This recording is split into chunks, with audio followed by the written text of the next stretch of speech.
నేను గేదెలు కాసుకుంటాను, నన్ను గేదెలు పెట్టాను అని చెప్పేసాను. మా అమ్మగారు ఆ క్షణాన్ని ఆలోచించి నన్ను చితక్కొట్టేసి పాస్టర్ గారి చేతికి అప్పగించారు.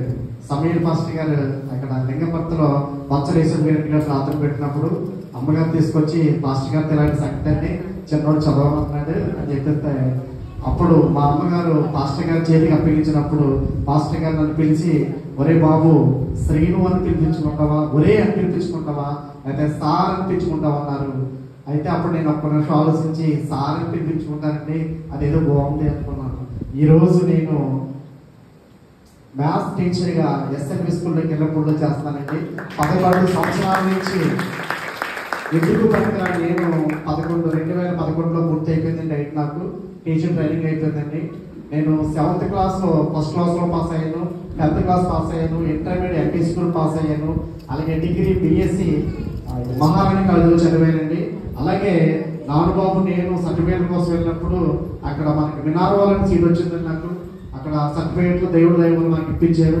ఆ సర్టిఫికేట్ తీసుకొచ్చి మినార్వాలో టీచర్ ట్రైనింగ్ పొందాను. అసలు 7వ తరగతిలో ఎందుకు పనికిరా నేను పాస్టర్ గారి చేతికి అప్పగించినప్పుడు పాస్టర్ గారు మా కోసం మా కుటుంబం కోసం ప్రార్థన చేసి ఆయన దేవుడి చేతికి అప్పగించినప్పుడు ఎందుకు పనికిరా నేను ఈ రోజు లెక్కల మాస్టర్గా ఉన్నానండి. అది ఇంగ్లీష్ మీడియం స్కూల్లో మ్యాథ్స్ టీచర్గా చెప్తున్నాను, అది కూడా ఐఐటి క్లాసులు చెప్తున్నానండి. ఇదంతా దేవుని కృప. నేను ఎందుకు కూడా పనికిరా నా జీవితంలో పాస్టర్ గారికి అప్పగించినప్పుడు పాస్టర్ గారు దేవుడి చేతికి అప్పగించారు, నేను ఆశీర్వదించబడ్డాను. అంతేకాదండి మన భార్య ఇక్కడ ఈ విధంగా ఉందంటే పాస్టర్ గారు ఉన్నారండి. మా పాస్టర్ గారు ఆవిడకి వచ్చిన దర్శనం బట్టి ఆ దర్శనం ప్రకారంగా చిత్రంలో వెళ్ళినట్టు పాస్టర్ గారి దర్శనం వచ్చిందండి. అట్లయితేనే ఆ దర్శనం ప్రకారంగా దేవుడు నాకు భార్యని ఇచ్చాడు, గుణవతైన భార్యని ఇచ్చాడు. నా భార్య ప్రార్థనకి ఖచ్చితంగా ప్రతిదినం వెళ్తుంది, నన్ను కూడా తీసుకెళ్తుందండి. అంటే నాకన్నా చాలా ఎక్కువ భక్తి చేస్తుంది నా భార్య. దేవుని స్తోత్రం. అటువంటి భార్య దొరకడం నా అదృష్టం. అలాగే మేము కోరుకున్నట్టే చక్కని బిడ్డ నిచ్చాడండి. ఆ బిడ్డ పేరు సంజన. ఆ అమ్మాయి శ్రీ చైతన్య స్కూల్లో చదువుతుందండి, 4th క్లాస్కి వచ్చింది. అలాగే నేను ఒక చిన్న మనవండి, ఇప్పుడు ప్రభుత్వ వారు డిఎస్సి పోస్టులు తీశారు. నేను ప్రైవేట్ స్కూల్లో మాస్టర్గా చేస్తున్నాను కదండి. నాకు టెట్ క్వాలిఫై అయ్యాను, 92 మార్క్స్ వచ్చే టెట్లోని. ఇప్పుడు డిఎస్సికి లాస్ట్ మినిట్ ప్రోగ్రామ్ అండి. దేవుని చిత్తం అయితే మీరు అందరూ ప్రార్థన చేయండి. మా కోసం పాస్టర్ గారు ఎప్పుడు కూడా ప్రార్థన చేస్తారు. ఆయన చదువు విషయంలో చాలా ఎంకరేజ్ చేస్తారండి. డిగ్రీ టైంలో నాకు సబ్జెక్ట్ పోయినప్పుడు పాస్టర్ గారు ఫోన్ చేసి, బాబు నువ్వు ఫీజు కట్టు, ఒకవేళ ఫీజు లేకపోతే నేనన్నా నీకు ఫీజు ఇస్తానని వారండి. అంటే మేము చాలా పేదవాళ్ళము, మా నాన్నగారు రిక్షా దొరికి మమ్మల్ని పెంచారు. మేము ఈ రోజు ఈ స్థితిలో ఉన్నామంటే కేవలం మా పాస్టర్ గారు చేసిన ప్రార్థన.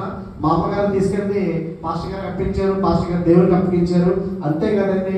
మేము రంగస్థలంలో 3,50,000 పెట్టి స్థలం కొనుక్కున్నాం. అది ఎవరు సపోర్ట్ లేదు, కేవలం దేవుని సపోర్ట్ మాత్రమే. సొంతంగా మేము ఎంతో కష్టపడ్డాం. మా భార్యకి గవర్నమెంట్ వారు ఎమ్మెల్యే గారు పిలిచి ఆశవాక్యం చంపించారండి. అలాగే ఎమ్మెల్యే గారు నేను ఎక్కువగా బాగా చదువుతుందని చెప్పేసి నాకు గిఫ్ట్ కూడా ఇచ్చారండి. ఆ ఫోటో కూడా నా దగ్గర ఉంది. అయితే నేను చదువుకుంటే భయపడే నేను ఈ రోజు 3,000 మంది పిల్లలకి పాఠాలు చెప్తున్నానండి. ఇదంతా కూడా దేవుని కృప. కాబట్టి ఈ రోజు నేను ముఖ్యంగా సాక్ష్యం చెప్పడానికి కారణం ఏంటంటే నా భార్య నాకు పెళ్లి రోజు అండి. పెళ్లి రోజు కాబట్టి మీరు అందరూ కూడా మా కోసం కుటుంబం కోసం ప్రార్థన చేయండి. మా అన్నదమ్ముల కోసం కూడా ప్రార్థన చేయండి. మా కుటుంబం అంతా కూడా దేవుడు రక్షించబడేలాగా మేమందరం కూడా ఉన్నంత కాలం కూడా దేవుని ఎదగాలని మా కోసం ప్రార్థన చేయండి. ఈ చిన్న సాక్ష్యం దేవుడు దీవించును గాక.